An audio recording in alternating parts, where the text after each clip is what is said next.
नमस्कार, मेरा नाम रॉक्सी परवीन है और आप सब कैसे हैं? तो आशा करती हूँ आप सब भी अच्छे होंगे। तो आइए चलते हैं वीडियो की ओर। नमस्कार, आज हम लेसन प्लान यानी पाठ योजना को देखेंगे।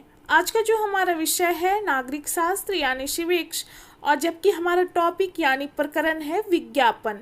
तो ये सारा लेसन प्लान जो है विज्ञापन टॉपिक पर बनाया गया है, और दूसरे टॉपिक से संबंधित लेसन प्लान को आप प्ले लिस्ट में जाकर वहाँ से देख सकते हैं। तो लेसन प्लान जब भी बनाना स्टार्ट करते हैं अपने रजिस्टर के लेफ्ट पेज से स्टार्ट करते हैं। सबसे पहले लिखते हैं विद्यालय का नाम, यानी कि जिस विद्यालय में पढ़ाने के लिए आपको जाना है। फिर उसके बाद आप अपना नाम लिखेंगे, फिर आपका क्रमांक क्या है वो लिखेंगे, फिर विषय हो जाएगा यहाँ पर नागरिक शास्त्र, और प्रकरण यानी टॉपिक जो है आपका वो है विज्ञापन, और किस क्लास के लिए है तो 7th क्लास के लिए, और कितने समय तक आपको पढ़ाना है वो लिखेंगे, और किस घंटे में पढ़ाना है वो चीज़ यहाँ पर डालेंगे। फिर डेट क्या है और आपका सत्र कौन सा चल रहा है उस चीज़ को यहाँ पर लिखेंगे। उसके बाद समान उद्देश्य आता है। समान उद्देश्य का लगभग 4 या 5 पॉइंट हम यहाँ पर लिखेंगे, और समान उद्देश्य के बाद विशिष्ट उद्देश्य आता है, तो उसका भी हम 4 या 5 पॉइंट लिखेंगे। समान उद्देश्य जो होता है विषय से संबंधित होता है, जबकि विशिष्ट उद्देश्य हमारा टॉपिक से संबंधित होता है।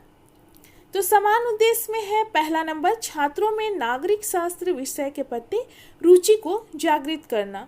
दूसरा, छात्रों में देश प्रेम की भावना का विकास करना। तीसरा, छात्रों की मानसिक शक्तियों का विकास करना। और चौथा है छात्रों के दृष्टिकोण में व्यापकता का विकास करना। और पांचवा है छात्रों की तार्किक शक्ति का विकास करना। फिर उसके बाद विशिष्ट उद्देश्य आता है, जिसमें हम पहला नंबर देखेंगे छात्र जो है विज्ञापन के बारे में जान सकेंगे। दूसरा नंबर है छात्र वस्तु और विज्ञापन के बीच के संबंध को भी जान सकेंगे। छात्र विज्ञापन व उसके कार्यों की व्याख्या कर सकेंगे, और विज्ञापन को चार्ट द्वारा प्रदर्शित करने का कौशल विकसित कर सकेंगे। और पांचवा है छात्रों में विज्ञापन से संबंधित पत्र पत्रिकाओं को पढ़ने की रुचि विकसित हो सकेगी। उसके बाद हम अगला पेज में आते हैं, राइट पेज में। यहाँ पर सहायक शिक्षण सामग्री लिखते हैं, यानी कि आप पढ़ाने के दौरान किन सामग्री का प्रयोग करते हैं उस चीज़ को हम यहाँ पर लिखेंगे। तो यहाँ पर हो जाएगा चौक, डस्टर, मॉडल, चार्ट, संकेतक व अन्य शिक्षण सहायक सामग्री। फिर इसके बाद है किस विधि का प्रयोग करेंगे आप, तो यहाँ पर हो जाएगा व्याख्यान सह प्रश्नोत्तर विधि। पूर्व विज्ञान में हो जाएगा छात्र विज्ञापन के बारे में सामान्य जानकारी रखते हैं, यानी कि इस विषय में उनको कुछ ना कुछ जानकारी पहले से ही है। वर्ग व्यवस्था में हो जाएगा छात्र अध्यापक हैं तो अध्यापक लिखेंगे, लड़के हैं तो अध्यापक, लड़की हैं तो अध्यापिका। अपने सुविधा के अनुसार क्या करेंगे, क्लास को व्यवस्थित करेंगे। फिर उसके बाद प्रस्तावना आता है, जिसमें हम 2 कॉलम बनाएंगे, एक छात्र अध्यापिका कथन और एक छात्र संभावित उत्तर।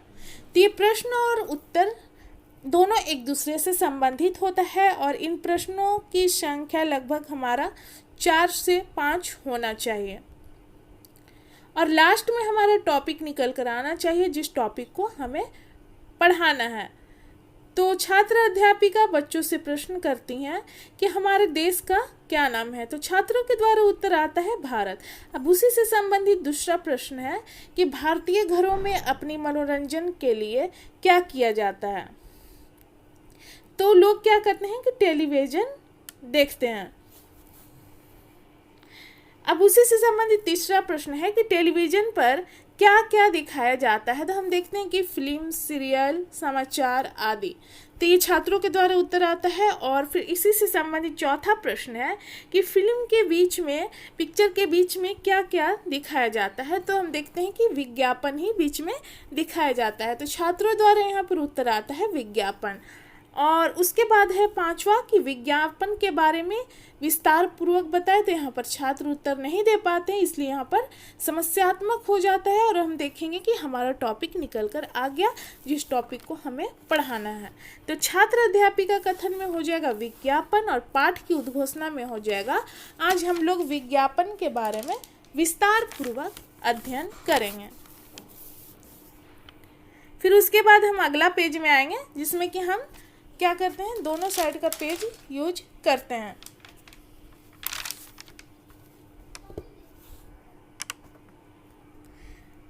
इसे प्रस्तुतिकरण के नाम से जाना जाता है। यहाँ पर 4 कॉलम बनता है। एक शिक्षण बिंदु यानी कि आपका टॉपिक से संबंधित पॉइंट रहेगा और छात्र अध्यापिका क्रियाशीलता जो है उस पॉइंट की व्याख्या रहेगा।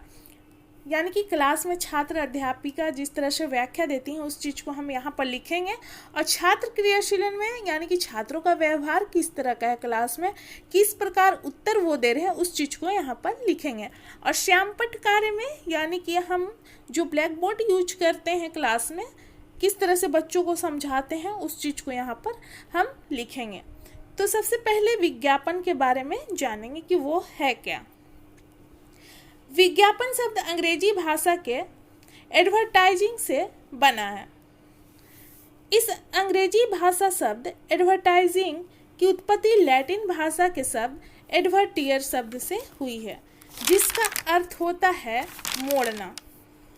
जबकि व्यावसायिक जगत में एडवर्टाइजिंग का अर्थ ग्राहकों को विशेष वस्तु एवं सेवाओं के बारे में जानकारी देकर उन वस्तु और सेवाओं की ओर मोड़ने से है। इस प्रकार यह एक ऐसी संचार प्रक्रिया है जिसके द्वारा ग्राहकों को वस्तु के प्रति आकर्षित किया जाता है। जो यहाँ पर व्याख्या दिया गया है उसी से संबंधित छात्र अध्यापिका प्रश्न करती हैं कि विज्ञापन क्या है। तो छात्रों के द्वारा उत्तर आता है कि विज्ञापन एक ऐसा साधन है जिसके द्वारा ग्राहकों को वस्तु के प्रति आकर्षित किया जाता है। यहाँ पर छात्र क्रियाशीलन में हो जाएगा कि कक्षा में जो छात्र हैं छात्र अध्यापिका द्वारा पढ़ाए जा रहे कथनों को सुनेंगे। और श्यामपट्ट कार्य में हो जाएगा विज्ञापन जो कि अंग्रेजी शब्द है इसका एडवर्टाइजिंग और फिर इसकी उत्पत्ति लैटिन भाषा के शब्द एडवर्टियर से हुआ है जिसका अर्थ होता है मोड़ना। जबकि वास्तविक अर्थ इसका है ग्राहकों को आकर्षित करना। एडवर्टाइजिंग जो शब्द है वो ग्राहकों को आकर्षित करने के लिए किया जाता है। विज्ञापन का हम प्रयोग करते हैं। दूसरा शिक्षण बिंदु है विज्ञापन का कार्य। तो विज्ञापन का कार्य में हम देखते हैं कि वस्तु की उपयोगिता बताते हुए लोगों का ध्यान क्या किया जाता है, आकर्षित किया जाता है।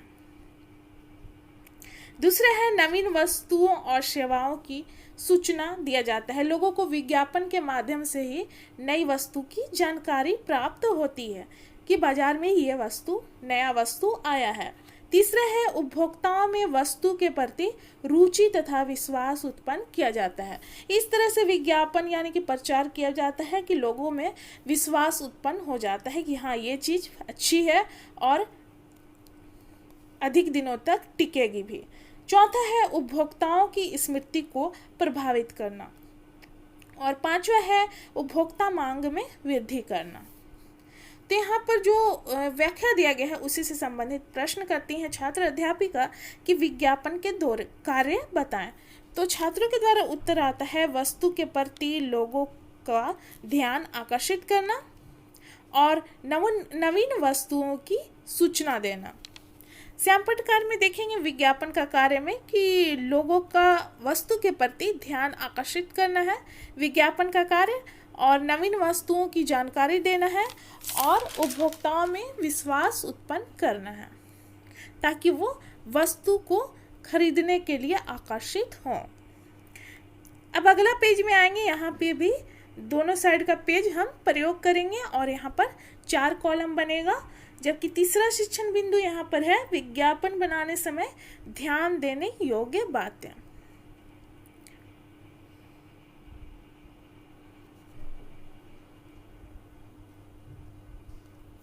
तो विज्ञापन जब बनाते हैं तो सबसे पहले एक आकर्षक बॉक्स बनाया जाता है और उसमें ही विज्ञापन को प्रदर्शित किया जाता है।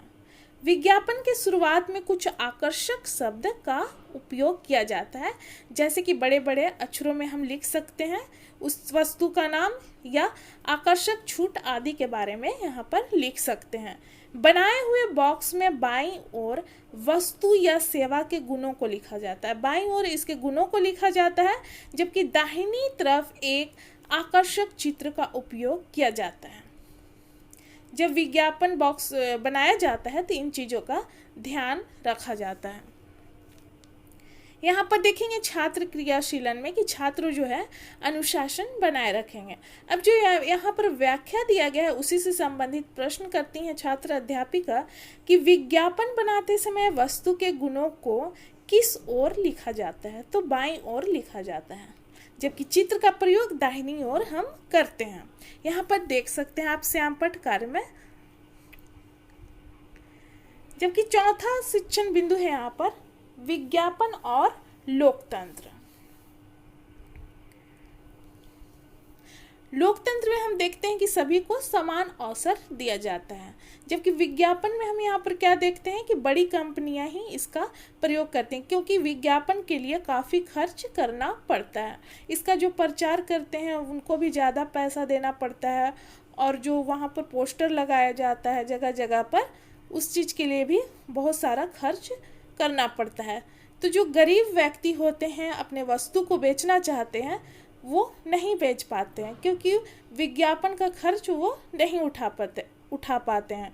और जनता क्या करते हैं कि वो जो विज्ञापन दिखाया जाता है जिस वस्तु की, उसी की ओर आकर्षित होते हैं और उस वस्तु को खरीदना पसंद करते हैं। तो यहाँ पर देखेंगे लोकतंत्र में सभी को समान अवसर दिया जाता है। प्राय विज्ञापन का प्रयोग धनी और उच्च वर्ग की कंपनियां ही करती है, जबकि गरीब वर्ग का व्यक्ति अपनी वस्तु को बेचने के लिए विज्ञापन का प्रयोग नहीं कर पाता, क्योंकि विज्ञापन के लिए बहुत पैसे खर्च करना पड़ता है। प्रायः जनता विज्ञापन की ओर आकर्षित होती है और ब्रांड की चीज़ें खरीदना पसंद करती है, चाहे उस वस्तु की गुणवत्ता कम क्यों ना हो। अतः इस प्रकार गरीब व्यक्ति की वस्तुएं विज्ञापन का ना होने के कारण बिक नहीं पाती। अब जो यहाँ पर व्याख्या दिया गया है उसी से संबंधित प्रश्न करती हैं छात्र अध्यापिका कि विज्ञापन का प्रयोग किस वर्ग के लोग करते हैं। तो छात्रों के द्वारा यहाँ उत्तर आता है धनी वर्ग तथा उच्च बड़ी कंपनियां। यहाँ पर श्यामपट्ट कार्य में देखेंगे विज्ञापन और लोकतंत्र। तो लोकतंत्र क्या करता है कि सभी को समान अवसर यहाँ पर देता है। विज्ञापन में अधिक खर्च होने के कारण इसका प्रयोग बड़ी बड़ी कंपनियां ही कर पाती है, और विज्ञापन के अभाव में क्या होता है कि गरीब व्यक्ति जो होते हैं अपनी वस्तुओं को नहीं बेच पाते हैं, क्योंकि जनता क्या करती है कि वो विज्ञापन की ओर आकर्षित होती है और उस वस्तु को वो खरीदना पसंद करते हैं। अब अगला पेज में हम आएंगे, यहाँ पर मूल्यांकन करेंगे। पढ़ाने के बाद मूल्यांकन करना जरूरी होता है और मूल्यांकन के आधार पर ही आकलन किया जाता है कि छात्रों ने क्या सीखा और समझा है। तो ये प्रश्न क्लास में ही पूछा जाता है और इसका उत्तर बच्चे क्लास में ही देते हैं। प्रश्न है विज्ञापन क्या है, दूसरा विज्ञापन का प्रयोग क्यों किया जाता है, तीसरा विज्ञापन का क्या कार्य है, और चौथा है विज्ञापन किस तरह बनाया जाता है। पांचवा जनता विज्ञापन की ओर क्यों आकर्षित होती है। मूल्यांकन के बाद पुनरावृत्ति किया जाता है, यानी कि जो चीज़ पढ़ाया गया है उसको एक बार दोहरा दिया जाता है ताकि छात्रों को अच्छे तरीके से याद बना रहे। तो विज्ञापन जो है एक ऐसा साधन है जिसमें वस्तु के प्रति ग्राहकों को आकर्षित किया जाता है। नवीन वस्तु एवं सेवाओं की सूचना जनता को विज्ञापन के माध्यम से ही मिलती है। विज्ञापन बनाते समय वस्तु के गुणों को बाईं ओर लिखा जाता है, जबकि दाहिनी ओर आकर्षक चित्र का प्रयोग किया जाता है। चौथा विज्ञापन का प्रयोग अपनी वस्तु को बेचने के लिए बड़ी बड़ी कंपनियां ही कर पाती है, जबकि गरीब व्यक्ति अपने वस्तु को बेचने के लिए नहीं कर पाता है। पुनरावृत्ति के बाद गृह कार्य यानी कि होमवर्क दिया जाता है छात्रों को। तो इसमें पहला प्रश्न है, विज्ञापन का प्रयोग क्यों किया जाता है, लिखें। और दूसरा, विज्ञापन बॉक्स बनाते समय किन किन बातों का ध्यान रखा जाता है। तो यहाँ पर हमारा समाप्त होता है। मिलते हैं अगले वीडियो में। धन्यवाद।